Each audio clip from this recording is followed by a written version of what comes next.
हौसले बुलंद रहते हैं और जो समाज में गरीब तबके के लोग हैं उनके साथ अत्याचार करते हैं, शोषण करते हैं। लेकिन नमस्कार साथियों, मैं हूँ भारत सिंह मौर्य, अलीराजपुर। भारत ट्रैवल चैनल में आपका स्वागत है। साथियों, नीमच में जो घटना हुई आदिवासी समाज के साथ, बहुत ही बेरहमी के साथ पिकअप में घिस के जो बहुत ही गलत हरकत से मारा है और लगातार आदिवासी समाज में ऐसी घटना हो रही है। नीमच की घटना से पहले नेमावर में घटना हुई थी और उसके बाद मानपुर खलघाट में जो घटना हुई थी, समाज के साथ लगातार ऐसी घटना होती जा रही है।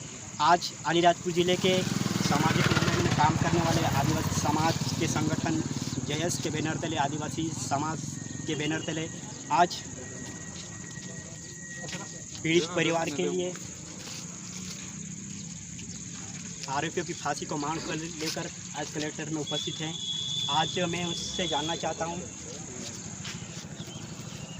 जो नीमच में जो घटना हुई, क्या आदिवासी समाज के कांग्रेस या बीजेपी एक दिन के लिए पार्टी को नहीं बोल सकते?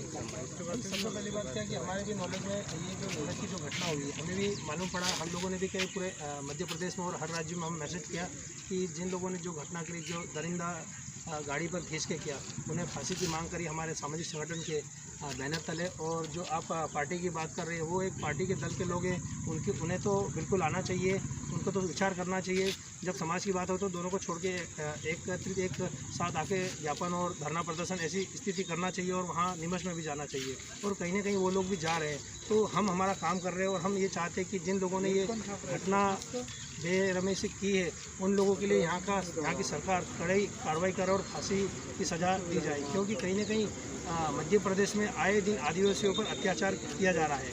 तो हम जय आदिवासी युवा शक्ति संगठन उन्हें फांसी की मांग करते हैं। मध्य प्रदेश एक आदिवासी बाहुल्य प्रदेश है और ये ऐसे जिले हैं कि वहाँ पर पूरी तरह से आदिवासी रहते हैं। उसके बाद भी आदिवासियों को इतनी बुरी तरह से मारते, सिर्फ के मारते, पिकअप के पीछे घिस के मारते। क्या समाज के सभी जनप्रतिनिधि कुंभकर्ण के निम्न सोए हुए हैं या अन्य पार्टी गुलाम में है? तो समाज की ओर ध्यान करेंगे।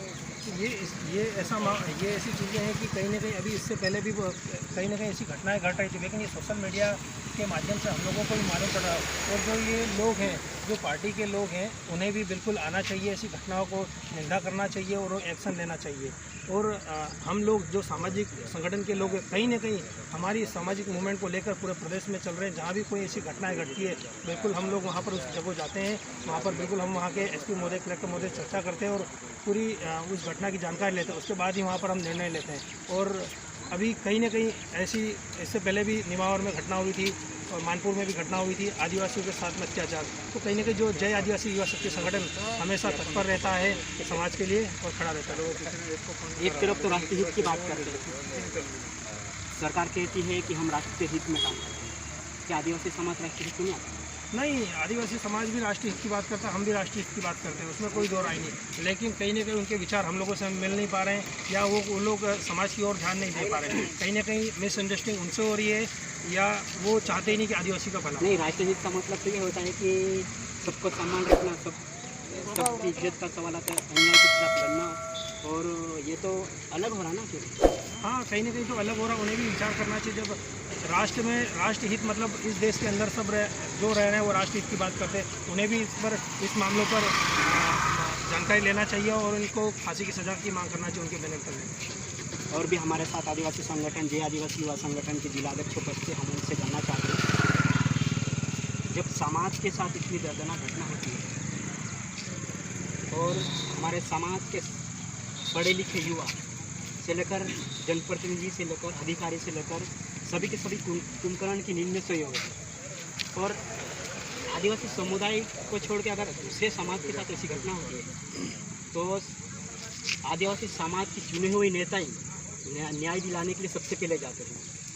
क्या आदिवासी समाज में सभी की सभी जनप्रतिनिधि पढ़े लिखे युवा है, जो जिम्मेदार लोग हैं, क्या उनको थोड़ा सा भी दर्द नहीं होता? देखिए, ऐसा है कि भारत देश में जो न्याय प्रणाली बनी, उस न्याय प्रणाली के हिसाब से अगर उसका न्याय करे तो जो इस प्रकार की जो घटना का अंजाम देने वाले जो गुंडे हैं उनका संरक्षण पार्टी के कुछ चंद लोगों के माध्यम से होता है, जिसकी वजह से उनके हौसले बुलंद रहते हैं। और जो समाज में गरीब तबके के लोग हैं उनके साथ अत्याचार करते हैं, शोषण करते हैं, लेकिन जो पार्टी विशेष के लोग उसकी ओर ध्यान नहीं देते, जो कि उनके चंद लोगों की वजह से उनको ऐसा लगता है कि हम जीत जाएंगे। लेकिन वर्तमान में पढ़ा लिखा व्यक्ति बहुत आगे पहुंच चुका है और वो समझने लग गया है, अपने हक अधिकार की बात करने लग गया है। तो इन नेताओं को भी अगर सोचना है या अपनी ज़मीन बचाना हो तो जो जिसके साथ घटना इस प्रकार हो रही है उसके खिलाफ आवाज़ उठाना चाहिए, नहीं तो उनके पद से उनको भी बेदखल कर देंगे। क्योंकि आज की युवा पीढ़ी है सब समझदार हो रही है और न्याय प्रक्रिया को समझने लग गए हैं कि इस देश में न्याय प्रक्रिया क्या है और किसको किस प्रकार से दंड दिलाना है, ये भली भांति जानते हैं। उससे पहले भी नेमावर में उससे भी बड़ी बहुत खतरनाक घटना हुई थी। अभी तक उसके बारे में सरकार ने क्या सोचा है और आपका संगठन इतना बड़ा आंदोलन करने के बाद भी सरकार को कोई फर्क नहीं पड़ा? देखिए, उस सारी घटनाओं को हमने सरकार को अवगत कराया। उससे पहले तो सरकार भी नींद में सोई हुई थी और प्रशासन भी नींद में सोया है। लेकिन नेमावर में जो घटना घटी उस घटना में समाज ने पुरजोर विरोध किया है और उसके बाद सरकार होश में आई और जो गुंडे थे उनके मकान तोड़े हैं। हालांकि मकान तोड़ने से न्याय नहीं मिलेगा, परंतु अब ये जानकारी निकाली गई है कि फास्ट ट्रैक में वो केस चला गया है, तो हो सकता है बहुत जल्दी समाज को न्याय मिलेगा, उस पीड़ित परिवार को भी न्याय मिलेगा।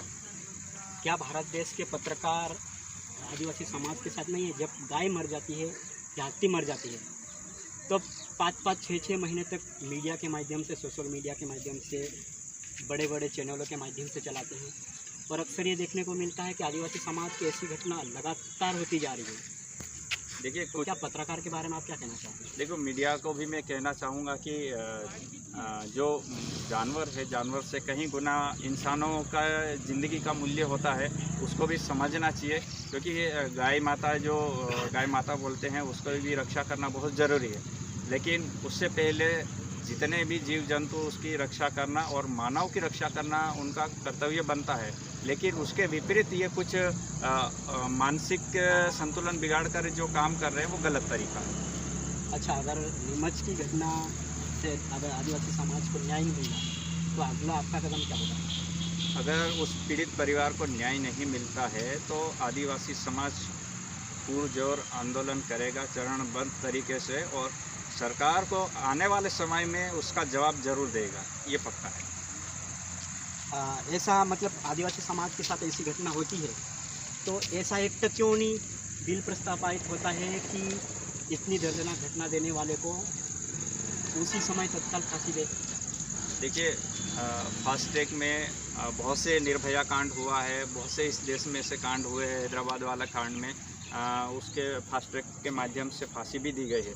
लेकिन ये जो कमज़ोर वर्ग के व्यक्ति है उसके लिए कोई नेता भी आगे नहीं आता है और जो सक्षम लोग हैं उसके लिए भी आवाज़ उठाने के लिए तैयार नहीं रहते हैं।